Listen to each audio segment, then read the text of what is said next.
ఈవేళ సమాజం గురించి, సామాజిక విలువల గురించి, నైతిక విలువల గురించి మాట్లాడేవాళ్ళు 90% మంది ప్రజలు ఉన్నారు. వాస్తవానికి ఆ విలువలను పాటిస్తున్న వాళ్ళ సంఖ్య చూస్తే సమాజంలో 10% మాత్రమే ఉంది. మన కళ్ళెదురుగా కనిపిస్తున్న సమాజమే దానికి సాక్ష్యం. ఒక ప్రభుత్వ ఉపాధ్యాయుడు తన పిల్లల్ని ప్రభుత్వ స్కూల్లో చేరిస్తే అది పత్రికలకు ఒక వార్త.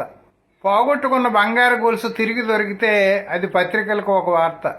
రాజకీయాల్లో ఉంటూ నీతిమంతంగా ప్రజలకు సేవలు అందిస్తే అది పత్రికలకు ఒక వార్త. రోగులను దోచుకోకుండా సేవా దృక్పథంతో వైద్యం చేస్తే ఏ వైద్యుడైనా అది పత్రికలకు ఒక వార్త.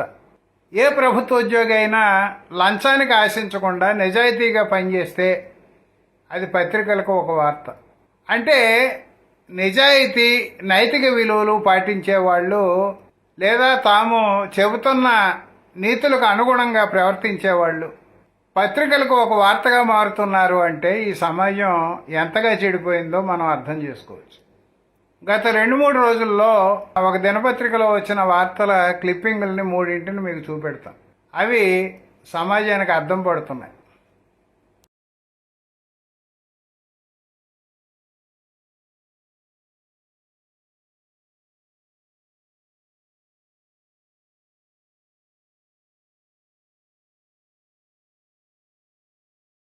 ఒక క్లిప్పింగ్లో ప్రభుత్వ ఉపాధ్యాయులు గ్రూపుగా ఏర్పడి ఇంటింటికి తిరుగుతూ మీ పిల్లల్ని మా ప్రభుత్వ స్కూల్కి పంపండి, మేము బాగా పాఠాలు చెబుతాం, మంచి రిజల్ట్స్ సాధిస్తామని చెప్పి ప్రచారం చేస్తున్నారు. ఇంకో క్లిప్పింగ్లో ఒక ప్రభుత్వ ఉపాధ్యాయుడు తన పిల్లల్ని ప్రభుత్వ స్కూల్లో చేరిస్తే అది పత్రికల్లో వార్తగా వచ్చాయింది. దీన్ని బట్టి మనకేమర్థమవుతోంది? ప్రభుత్వ ఉపాధ్యాయులు ప్రభుత్వ కార్యక్రమంలో భాగంగా మనబడి పేరుతో ఇంటింటికి తిరిగి మీ పిల్లల్ని మా స్కూల్లో చేర్చండి అని చెప్పి ప్రచారం చేస్తున్నారు తప్ప వాస్తవంగా వారి పిల్లల్ని మాత్రం ప్రభుత్వ స్కూళ్లలో చేర్చడం లేదు. ఇది చాలామంది కళ్ళెదురుగా గమనిస్తున్న అంశమే. ఇందులో దాపరికం ఏమీ లేదు. నాకు అనేక మంది ఉపాధ్యాయులతో పరిచయాలు ఉన్నాయి. వారిలో చాలామంది తమ పిల్లల్ని కార్పొరేట్ స్కూళ్ళలో దింపి రావడం, స్కూల్ అయిపోయిన తర్వాత మళ్ళీ తీసుకురావడం కూడా నాకు తెలుసు.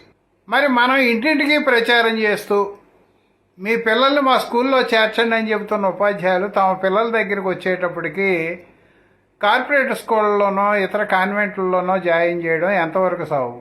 అలా తమ పిల్లల్ని ప్రభుత్వ స్కూళ్ళలో జాయిన్ చెయ్యని ఉపాధ్యాయులు ఇంటింటికి తిరిగి ప్రచారం చేయడానికి నైతికంగా హక్కున్న వాళ్ళు అవుతారా? ఈ విషయం మీద ఉపాధ్యాయులు తమను తాము ప్రశ్నించుకోవాల్సినటువంటి అవసరం ఉంది. ఇకపోతే రెండో వార్తలో దేవుడి దర్శనానికి వచ్చిన ఒక మహిళ తన బ్రాస్లెట్ని ఎక్కడో పోగొట్టుకుంటే ఆ దేవస్థానంలో పనిచేసేటువంటి ఒక స్వీపరు అది తనకు దొరికితే తీసుకొచ్చి అప్పగించడం పత్రికలకు వార్తగా మారింది. ఈ దేశంలో మనం చెబుతున్నటువంటి నీతులు నిజంగా గనక మెజారిటీ ప్రజలు ఆచరిస్తున్నట్లయితే పడిపోయిన బ్రాస్లెట్ దొరక్కపోతే అది వార్తగా మారాలి. కానీ దొరికితేనే అది వార్తగా మారుతోంది. వీళ్ళు చాలామంది గొప్పలు చెబుతూ సోషల్ మీడియాని ఓదరగొడుతున్నారు. మా మతం చాలా గొప్పది, మా విశ్వాసాలు చాలా గొప్పవి, మా ధర్మాలు చాలా గొప్పవి, మేము నైతిక విలువలను పాటిస్తాం, సోదర భావాన్ని పాటిస్తాం, సామాజిక విలువలను పాటిస్తాం, మా మతం సమాజం గురించి చెప్పింది అని చెప్పి గొప్పలు చెప్పేవాళ్ళు చాలామంది ఉన్నారు. ఈవేళ భక్తి పెరిగింది కానీ మనుషుల్లో నైతికత పెరగలేదన్నది కళ్ళెదురుగా కనిపిస్తున్న వాస్తవం. ఎవరికి వారు నేను నా కుటుంబం బాగుంటే చాలు అనేటువంటి దృక్పథంతో ఎక్కువగా జీవిస్తున్నారన్నది కూడా వాస్తవం. మా చిన్నప్పటితో పోలిస్తే ఈవేళ కొత్త తరంలో సామాజిక విలువలు అనేవి దాదాపుగా శూన్యం. సమాజం గురించి నేను ఎందుకు పట్టించుకోవాలనే ధోరణి కూడా ఈనాటి యువతరంలో కనిపిస్తోంది. మనందరం కూడా సంఘజీవులం. అంటే ప్రజలందరితో కలిసి సామాజిక జీవనం చేసేవాళ్ళం. కాబట్టి సమాజంలో భాగంగా జీవిస్తున్నాం గనక మనందరం కొన్ని సామాజిక విలువల్ని పాటించాల్సిన అవసరం ఉంది. ఆ సామాజిక విలువల్లో భాగంగా నీతిని, నిజాయితీని, నైతిక విలువల్ని ప్రదర్శించాల్సిన, ఆచరించాల్సిన అవసరం ఉంది. కేవలం ఉపన్యాసాలు దంచడం వల్ల ఉపయోగం లేదు. సమాజం గనక నిజంగా నీతిమంతంగా ఉన్నట్లయితే ఇటువంటి వార్తలు పత్రికల్లో వచ్చేవి కావు.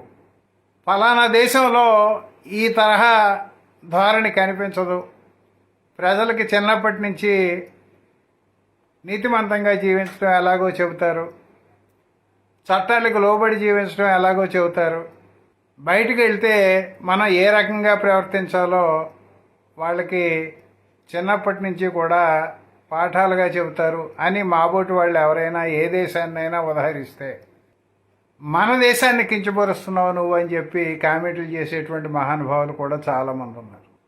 మరి మన దేశంలో 90% మంది ప్రజలు ఈవేళ నైతిక విలువల్ని ఎందుకు పాటించడం లేదు, సామాజిక విలువల పట్ల వారికి ఎందుకు అవగాహన లేదనేది మనం అందరం ప్రశ్నించుకోవాల్సినటువంటి అవసరం ఉందో లేదో ఒక్కసారి ఆలోచించాలి.